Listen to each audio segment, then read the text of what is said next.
If you're just beginning your awakening journey, this is the right video for you, because in this video I'm going to break down the two types of awakening processes that people go through, and then I'll recommend to you the one that suits the best. Okay, so without any further ado, let's get into the video of the day.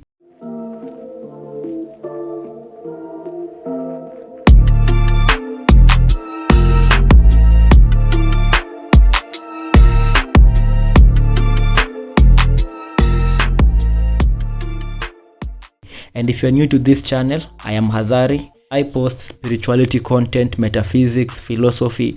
This is just a great channel for your spiritual growth to better and more heights. So let's begin.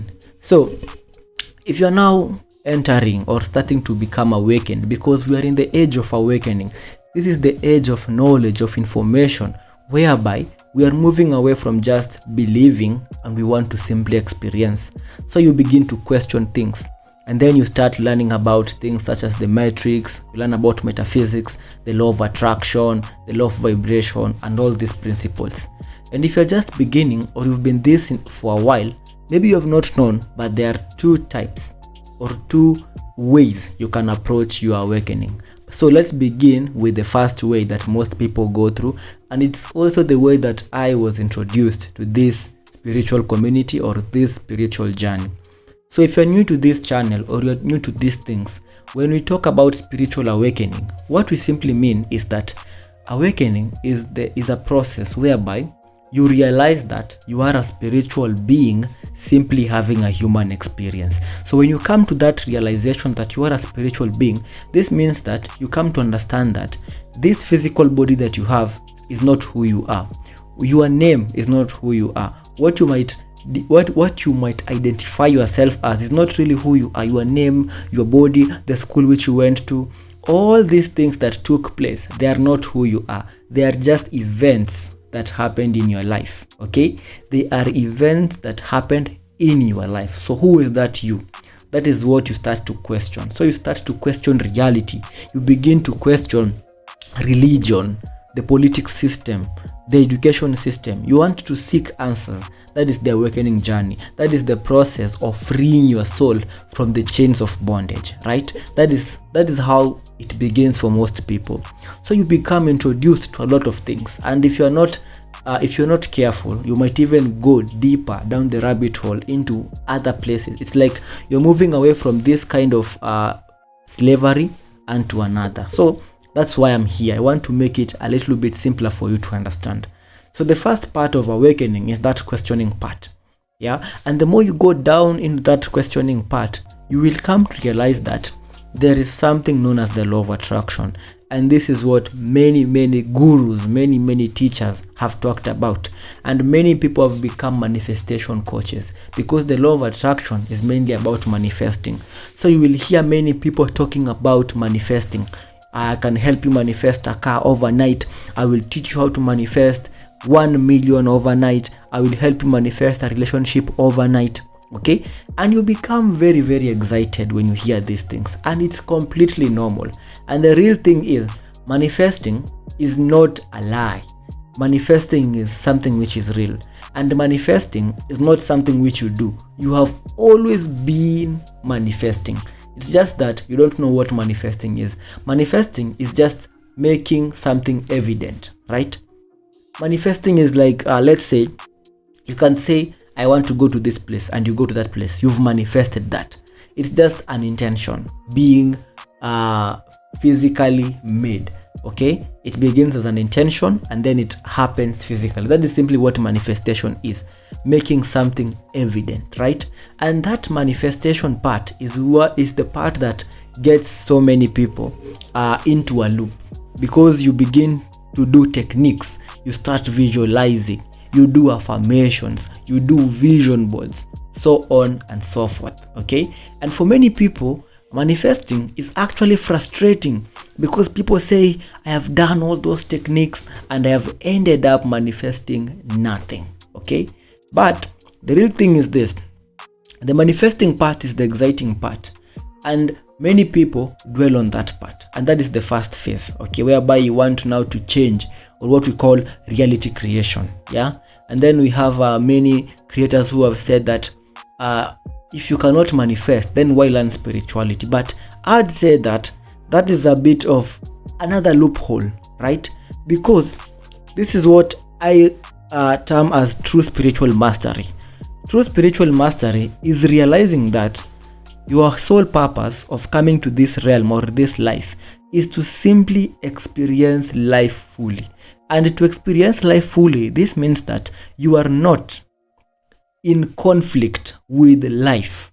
You are going with the flow of life. That is true spiritual mastery, going with the flow of life. Because when you resist the flow of life, that is whereby you now introduce suffering and pain. Yeah, suffering and pain do not come from the eating, did not come from Adam and Eve eating from the tree of knowledge of good and evil. Suffering simply comes when you resist the flow of life, because God is life. Yeah, God is life, and life has a flow. Life has an energetic flow. Yeah, so when you resist what life is bringing unto you, you are now at crossroads with God. Okay, and that does not mean that you actually be in harmony with everything which is happening. I will go deep into that, but let me first finish with the first part. So if you are more concerned with the first part of manifesting, I want to give you how I actually manifest whatever I have and how I manifest more things. So I'll give you tips on how to manifest if you are interested in the manifestation part. But if you want to go deeper, whereby you will find God, we will go into the next part. So this video will have two parts. So I will start with the first process of awakening, whereby we have the manifestation part, the affirmations, so on and so forth. Then in the second part, we will tackle about now going into deep spiritual growth. Okay, so let's begin. Now, manifesting is not something which is very, very hard to do. It's quite simple. You just have to understand the process of manifestation. And in order for you to understand the process of manifestation, you have got to understand how we experience reality. And we experience reality into three planes. We call them the three planes of existence. Okay, so these three planes are how we experience reality. So in order for you to manifest whatever you want, you have to align all these three planes. So you've heard about them maybe. So we have the physical plane, we have the mental plane, and we have the spiritual plane. Okay, so the physical is also known as the lowest plane, or the plane of the manifestation, the plane of the effect. So everything which you have right now, or everything which happens to you physically, that you can see, that you can touch, that you can smell, that you can taste, that is what we call the effect. That is what we call the already manifested reality. Okay, so look into your life. Look at the relationships that you are currently in. Look at what you have physically. Look at what is. Yeah, look at what you can see, touch, taste, and smell. That is what we call the physical plane, the lowest plane. Yeah, the lower self. All right, so that is the lowest plane. Then we have the mental plane. The mental plane is whereby we have the mind. Now the mental plane is higher than the physical, but not higher than the spiritual plane. The spiritual plane is higher than the mental and the physical, but the mental is now the intermediate. It's now the connector.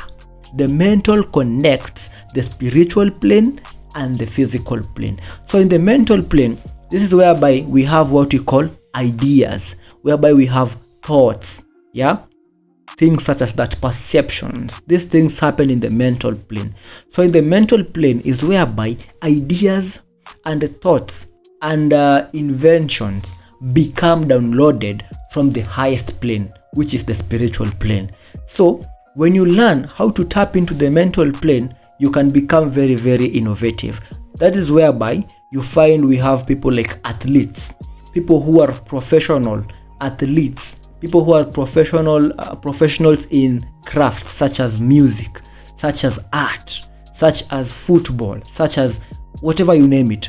These are people who have harmonized their mental plane and the physical plane. They have a very strong connection between the mind and the body. So the mental plane is very, very important. Remember, we have, or if you're not familiar with it, we have principles such as the mentalism, whereby we say that the universe is mental. This world that we live in is a mental universe. So that's why the mental plane is very important. Why? Because everything which is physically manifested was once an idea, was once a thought. So never underestimate the power of the mental plane, because whatever you see that is already created, before it was once a thought, it was once an idea, right?